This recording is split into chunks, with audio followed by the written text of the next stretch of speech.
بسم اللہ الرحمن الرحیم۔ السلام علیکم۔ نتن یاہو کی معافی، حماس کی دھمکی اور بین الاقوامی دباؤ۔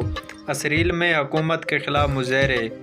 ڈگری کے مطابق نوکری نہیں تو واپس جائیں۔ آسٹریلیا کی بین الاقوامی طلباء کے لیے نئی پالیسیاں استعمال۔ بھارت باغیوں کا فورسز پر بارودی مواد پھینکنے کے لیے ڈرون کا استعمال۔ انڈیا کراچی نگیریا وائرس سے نجی اسپتال میں زیر علاج نوجوان جاں بحق۔ کراچی پاکستان حالیہ بارشوں سے کاشتکاروں کو 86 ارب 86 کروڑ روپے کا نقصان۔ پاکستان امریکہ شکاگو میں نوجوان کی ٹرین پر اندھا دھند فائرنگ سے 4 افراد ہلاک۔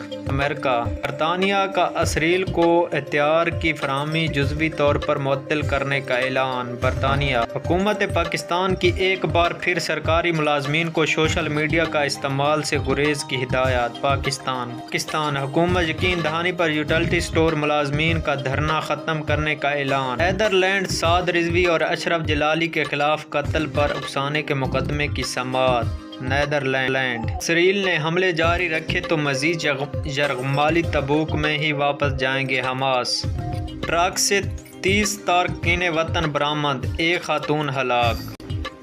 امریکہ نے وینزویلا کے صدر کا طیارہ ضبط کر لیا۔ امریکہ بھارتی فضائیہ کا MiG 29 طیارہ گر کر تباہ۔ کولکتہ خاتون ڈاکٹر زیادتی قتل کیس ملزم کی جیل میں انوکھی فرمائشیں۔ انڈیا کابل میں خودکش دھماکہ، 6 افراد ہلاک، 13 زخمی۔ اسپین میں خوفناک حادثہ جس میں 3 پاکستانی بھی جاں بحق، روڈ حادثہ تھا۔ بھارت کی مختلف ریاستوں میں بارش اور تباہی سے درجنوں ہلاک۔ بائیڈن نے کمالا ہیرس کی نامزدگی کو اپنا بہترین فیصلہ قرار دے دیا۔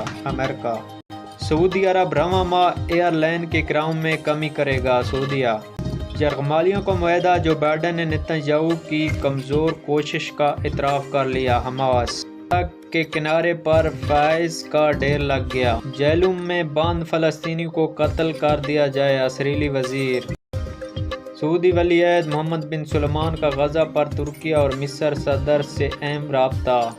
مکہ مکرمہ میں گرج چمک کے ساتھ بارشیں۔ شمالی کوریا سے مچھروں کا داخلہ بھی بند، جنوبی کوریا نے سرحد پر مشین لگا دی۔ روس نے خارکیف پر اسکندر میزائل داغ دیے۔ قلعہ سیف اللہ میں کلاؤڈ برسٹ، طوفانی بارشیں نے تباہی مچا دی۔ بلوچستان کے علاقے قلعہ سیف اللہ کی پہاڑی علاقوں میں کلاؤڈ برسٹ کے باعث طوفانی بارش نے علاقے میں تباہی مچا دی۔ ذوب، خزدار اور تربت میں سیلاب۔ پاکستان رئیسی کے طیارے کو حادثہ موسمی خرابی کے باعث پیش آیا، تحقیق رپورٹ جاری۔ چاروں ہی اوور میڈن، ہانگ کانگ کے گیند باز نے T20 میں نئی تاریخ رقم کر دی۔ یہ کچھ تھی انٹرنیشنل خبریں جو ہم نے آپ تک پہنچائیں۔ ہمارے چینل کو لائک سبسکرائب کر دیں تاکہ ہم ایک دوسرے کے ساتھ جڑے رہیں۔